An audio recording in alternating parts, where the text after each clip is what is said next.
I'm standing in front of the Harper House, 5,500 square feet. It's enormous and beautiful. As you pan the neighborhood, you can see in comparison the houses are a little smaller, 150,000 in value compared to the Harper home, which is currently valued at about $350,000. The original Harper home was 1,400 square feet and 1 bathroom. I'm going inside now to meet with the Harper family to find out the truth and how their life has changed since the extreme makeover. Well, Milton and Patricia, you've had quite a rocky road in the last few months. What was your mortgage before the makeover? $1,000 a month. What about after the makeover? The same. It hadn't gone up at all. Let's try to set the record straight. Right. Some of the media reporting has said you were given 25 years worth of taxes. Let's start there. We had no cash. You were told that your taxes weren't going to raise, and they raised to what? About $5,000. For the year? Mm-hmm. There were reports that there was a $450,000 loan or several loans. Yes. Okay. So we had $450,000 in loans. Now, what has happened to the mortgage since then? $3,000. So now we're at $3,000. Taxes the same. Taxes, everything is. What's the cost to maintain the house right now? About what, $6,000, $7,000 a month. Mm-hmm. It was also been reported that you were supposed to have an auction. You're being foreclosed. Mm-hmm. Everyone in the media says you're millionaires. Are you? Were you ever? Never. Never. Never was a millionaire. I think you told me earlier was what, house rich, cash poor? Yes. Mm-hmm. What were your mistakes? My mistakes were not having the right people in my corner. Do you need a plan? We definitely here for help. I mean, trying to move forward and put everything else behind. Okay, now, so how did you get in this pickle in your view? You did take out loans against the house, is that right? We refinanced. You refinanced the house? Yes. And to the tune of $450,000? Yeah, different times. Yeah, it was not all at one time. 125, 175, and 150.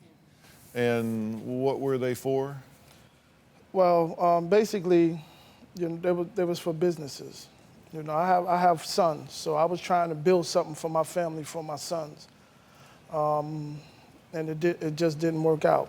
I think one of the things that a lot of people don't know, and Laurel, you can help explain this, but when you have a home, it is a homestead, and creditors can't come after it other than the mortgage lender.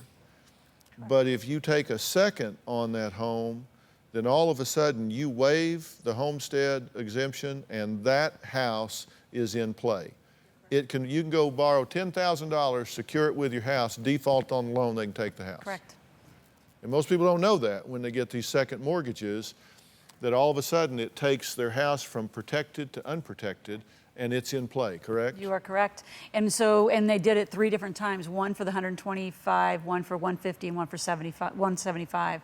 And I think the biggest thing in the interview was that Milton already had a business that was working, and again, we're still looking for the exact financials in the home, and we've got to get that. As we were talking, they've shredded a lot of their information, so we need that true information before we can really uncover the refinancing in that amount and where they really are, and then really go back to those loan values. And I think the big question, Dr. Phil, is do they want to stay in this house or not? There was a lot of conversation in my visit whether they even want to stay in the house. Patricia said, I'd rather downsize, just move on, wish this never happened. And Milton, it sounds like you want to stay, and you've got a large family. Yeah, so that's a big decision yet. What do you want people to know? Well, I want people to know that, we didn't go out here and squander no money. We didn't do the Range Rovers and all this other stuff that people was told. We just was a basic family, very humble, very happy. We just didn't take the right steps. So you didn't blow money and go crazy and buy luxuries and things like that? I mean, when you come to my home, you don't see no cars, you don't see us with no big jewelry on. I mean, a lot of money we lived off of. Like I said, it takes a lot to maintain that home. Do you have a story or a question for me? Click the link in the description and tell me what in the world is going on.